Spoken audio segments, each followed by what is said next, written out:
সারাদিন বৃষ্টি হয়েছে কিন্তু বিকালবেলার এই যে ফকফকা রোদ, আকাশ একবারে পরিষ্কার নীল আকাশ, কি সুন্দর লাগছে।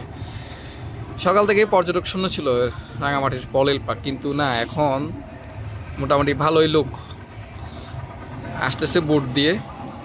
এই যে, ও চমৎকার দৃশ্য।